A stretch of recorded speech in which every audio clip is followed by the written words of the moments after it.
c'est Zo Sao Venance. Je suis réalisateur de formation.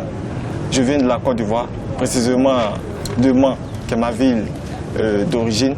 Et bon, je fais du cinéma. Bon, sa définition même montre que c'est le 7e art.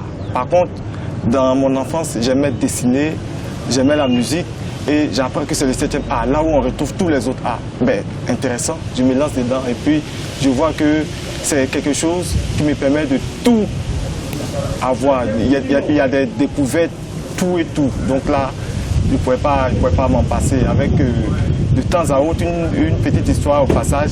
Quand j'étais à l'école primaire, l'argent, le déjeuner qu'on me donnait, je cotisais pour aller en salle de cinéma à Grand Bassam dans le temps pour chaque vendredi. C'est-à-dire, je prends le déjeuner, je me prive de nourriture pendant une semaine pour aller voir un seul film le vendredi. J'aimais plus les films africains, mais c'était rare. Donc on s'accrochait plus aux films américains, puisque c'était dynamique, tout et tout. Puis bon, c'est de là, c'est né, mais la flamme était encore faible. Jusqu'à ce qu'on finisse les études. Et puis bon, l'idée est venue comme ça. Pourquoi ne pas faire le cinéma? Le cinéma, c'est quel domaine? Ce n'est pas exploité. Étant donné que j'aime là, il faudrait que je me lance dedans. Et puis paf, c'est parti. La Côte d'Ivoire est généralement caractérisée par un cinéma rempli d'humour. Ouais, bon. Je voudrais bien m'identifier à ce genre-là, mais je me suis dit, bon, il y a beaucoup d'autres histoires à raconter, comme les histoires de la famille, les drames, tout ce qu'on vit en société. Donc, c'est là, moi, je me suis plus orienté.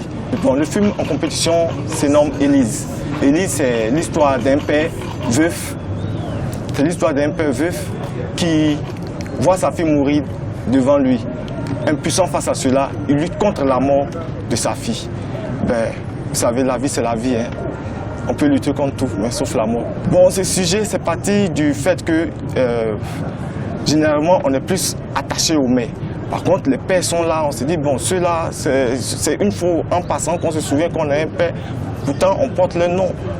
Qu'est-ce qu'eux vivent lorsque leur enfant est souffrant? Donc, je voulais transporter l'amour que la mère a pour son enfant sur le père pour voir l'effet que ça allait donner. Encore, c'est un film documentaire de 26 minutes.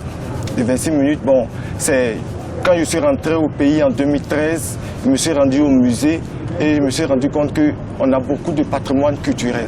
Et ça, c'est quand moi je vais au musée que je vois. Et bon, étant donné que j'ai fait des études cinématographiques, voici une opportunité avec l'appui de mon producteur ou quoi. Voici une opportunité qu'on peut saisir pour parler uniquement que des patrimoines qu'on a en Côte d'Ivoire, de manière visuelle. C'est quand on sera au musée, quand on se rend compte que le pays est riche. Bon, nous sommes à l'ère du numérique, tout se passe sur Internet, tout ça. Mais si on arrive à numéraliser tout ça, ça nous permet d'éduquer nos enfants, tout et tout, pour savoir ce qu'il y a dans notre pays. Je pense que c'est vrai que c'est du cinéma. Généralement, le cinéma c'est fait pour divertir, mais en Afrique, notre cinéma c'est plutôt pour cultiver, pour enseigner. Donc je pense qu'à travers cela, on peut apporter un plus dans l'éducation de nos jeunes frères, nos jeunes sœurs, au lieu de se laisser pervertir par certaines mœurs qu'on a l'habitude de voir. Mais le cinéma peut les apporter un plus dans leur éducation. C'est pas facile, hein, puisqu'il y a les doyens qui sont là. On essaie de s'accrocher à eux pour avoir l'expérience qu'il faut. Et la réalité qu'on vit actuellement, on peut dire merci à la technologie qui a super évolué. On n'a plus besoin de transporter les bobines, tout et tout. C'est juste une 4 mots ou un 10 du paf. On dépose et puis bon. Donc ça, c'est l'avantage. Bon, le côté un peu négatif, si je dois le dire en griffe, c'est que le financement, comme nous sommes bien jeunes, voilà, on n'a pas encore les techniques pour pouvoir aborder ce côté-là. Mais je crois que, par la grâce de Dieu, on saura comment s'y prendre. Dans quelques années, je crois que je vais revenir aussi au FESPACO pour prendre les talons d'or que j'ai toujours rêvé d'avoir, en passant par le clap ivoire que je dois prendre le Kodio bouclé. Dieu par sa grâce me permettra d'aller à Cannes et puis enseigner le cinéma aussi à mes jeunes frères qui viennent aussi dans le milieu. Le cinéma, c'est sur Africa 24.